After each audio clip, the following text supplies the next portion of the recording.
Good morning students. कल अपन ने बात की थी नीति निर्देशक सिद्धांतों के बारे में। आज अपन आगे बात कर रहे हैं कि नीति निर्देशक सिद्धांत और मौलिक अधिकारों में किस प्रकार की स्थितियां हैं, कौन ऊपर है कौन नीचे, किसको लेके कई प्रकार का भ्रम बना रहता है। लेकिन अगर हम देखने की कोशिश करें तो मौलिक अधिकारों को कई जगह प्राथमिकता दी गई तो कई जगह नीति निर्देशक सिद्धांतों को प्राथमिकता दी गई। अनुच्छेद 13 में कहा गया कि कोई कानून ऐसा नहीं बनाया जा सकता जो मौलिक अधिकारों के विरुद्ध हो। वहीं दूसरी ओर अनुच्छेद 368 में कहा गया कि संविधान में जो भी संशोधन होगा उसे कानून माना जाएगा। अब ये कॉन्ट्रडिक्टरी है कि जहाँ पर एक तरह का विरोधाभास है कि 13 में तो ये कहा गया कोई भी कानून ऐसा नहीं बनाया जा सकता जो मौलिक अधिकारों के विरुद्ध हो, वहीं दूसरी ओर अनुच्छेद 368 में कहा गया कि संविधान में जो भी संशोधन होगा उसे कानून माना जाएगा। इन सब चीज़ों को सुलझाने के लिए प्रारंभ से ही सर्वोच्च न्यायालय में कोई ना कोई वाद आता रहा। 1951 में शंकरी प्रसाद बनाम भारत संघ केस में सर्वोच्च न्यायालय ने कहा कि उपरोक्त दोनों में कोई अंतर नहीं है। जहाँ ऊपर का कानून साधारण कानून है, वहीं अनुच्छेद 368 वाला उच्चतर विधि है जो अनुच्छेद 13 के अंतर्गत नहीं आता। और इस तरह से एक प्रकार से इसको विराम देने की कोशिश की गई। लेकिन ये विवाद वहीं पे नहीं थमा। उसके बाद सर्वोच्च न्यायालय ने सज्जन सिंह बनाम राजस्थान राज्य केस 1964 में उपरोक्त दोनों बातों को फिर दोहराया कि अनुच्छेद 13 में 368 सम्मिलित नहीं है।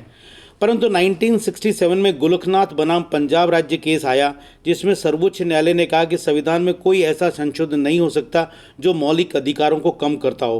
अर्थात उपयुक्त दोनों निर्णयों को बदलते हुए गोलखनाथ केस में ये स्पष्ट कर दिया गया कि अनुच्छेद 13 में दिया गया कानून और अनुच्छेद 368 में दिए गए कानून मौलिक अधिकारों के विरुद्ध नहीं हो सकते। ये एक महत्वपूर्ण बात थी कि गोलखनाथ केस अपने आप के अंदर बड़ा माइलस्टोन के रूप के अंदर देखा जाता है, जहाँ पर मौलिक अधिकारों को एक महत्वपूर्ण स्थान प्रदान किया गया। परंतु इसके तुरंत बाद 1971 में जब इंदिरा गांधी का शासन चल रहा था, सर्वोच्च स्थिति में था, 24वां संविधान संशोधन आया जिसमें कहा गया कि संसद संविधान में किसी भी भाग में संशोधन कर सकती है। ये एक महत्वपूर्ण बात थी कि जब आप इस प्रकार की स्थितियां लेके आते हैं जहां पर 24वें संविधान संशोधन के अंतर्गत आपने ये इस प्रकार की बात कर दी कि संसद संविधान के किसी भी भाग में संशोधन कर सकती है तो मौलिक अधिकार में भी संशोधन कर सकती है। अब ऐसी स्थिति को देखते हुए वापस सर्वोच्च न्यायालय में एक महत्वपूर्ण केस आया जिसे केशवानंद भारती केस के नाम में जानते हैं। केशवानंद की अभी हाल ही के अंदर मृत्यु हुई है, आप लोगों ने पेपर में पढ़ा होगा। केशवानंद भारती केस 1973 में एक महत्वपूर्ण परिवर्तन आया जिसमें कहा गया कि संसद संविधान में कोई ऐसा संशोधन नहीं कर सकती जो संविधान के मूल ढांचे को बदले। यानी कि ये एक तरह का जो महत्वपूर्ण निर्णय है कि संशोधन तो कर सकती है लेकिन कोई ऐसा संशोधन नहीं कर सकती जो कि एक तरह से एक ऐसी स्थिति के अंदर पहुंचे जो संविधान के मूल ढांचे को बदले। और इस केस में मुख्य न्यायाधीश SM सीकरी ने मूल ढांचे के अंदर 5 तत्व बताए थे। पहला तत्व था संविधान की सर्वोच्चता, दूसरा था शासन का गणतंत्री व लोकतंत्री स्वरूप, तीसरा जो था वो धर्मनिरपेक्षता था, चौथा संघीय व्यवस्था था और पांचवा कार्यपालिका, व्यवस्थापिका व न्यायपालिका के बीच शक्ति संतुलन की या शक्ति विभाजन की स्थितियां जो थी ये थी। यानी कि आज की तारीख के अंदर जो ये निर्णय दिया गया था बड़ा महत्वपूर्ण था कि मूल ढांचे को किसी भी स्थिति में छेड़ा नहीं जा सकता, बदला नहीं जा सकता और मूल ढांचे को स्पष्ट रूप से बता भी दिया गया था। ये एक तरह का महत्वपूर्ण तरीके का निर्णय कहा जा सकता है।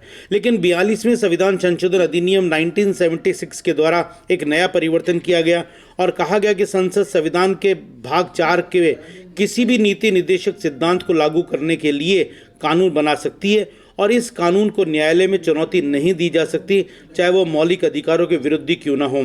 यानी कि यहाँ पर मौलिक अधिकारों के ऊपर नीति निर्देशक सिद्धांतों को बिठाने की कोशिश की गई ताकि कि मुख्य रूप से अपनी व्यवस्थाओं को स्थापित किया जा सके। इसके बाद मिनर्वा मिल केस 1980 में उपयुक्त दोनों बातों को रद्द कर दिया गया। 1981 में वमन राव केस में सर्वोच्च न्यायालय ने कहा कि अगर संसद ने कोई संशोधन किया और उसे नवी अनुसूची में डाल दिया वह उसे नए विधान से संविधान के ढांचे पर कोई असर आ रहा हो तो न्यायालय उसकी समीक्षा भी कर सकता है। कहने का मतलब है, आपको पता होगा, अगर नहीं है तो मैं बता देता हूँ, अगर किसी प्रकार का संशोधन करके अगर नवी अनुसूची में डाल दिया जाता है तो संसद को ये अधिकार नहीं होता कि उसके ऊपर वो संशोधन कर सके या उसकी समीक्षा कर सके।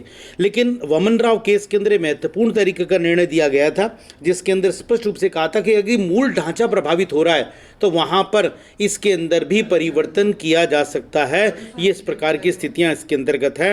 वर्तमान में मधुर संबंधों का सिद्धांत अर्थात भाग 3 व भाग 4 में यदि कोई टकराव होता है तो न्यायालय दोनों में मधुर संबंध स्थापित करने की कोशिश करेगा, और अगर मधुर संबंध स्थापित नहीं हुए तो न्यायालय मौलिक अधिकारों को प्राथमिकता देगा। आप स्पष्ट रूप से ये ध्यान में रखिएगा कि यहाँ पर भी सर्वोच्च न्यायालय ने कहा नीति निर्देशक सिद्धांतों और मौलिक अधिकारों को पूरी तरह से अगर टकराव होता है तो पहले तो कोशिश करेगा कि टकराव दूर किया जाए, मधुर संबंध स्थापित किए जाए। अगर नहीं होता तो अल्टीमेटली न्यायालय ये तो कोशिश करेगा कि लास्ट के अंदर मौलिक अधिकारों को ही प्राथमिकता दी जाएगी। आज यहाँ तक, बाकी बात कल। Thank you so much.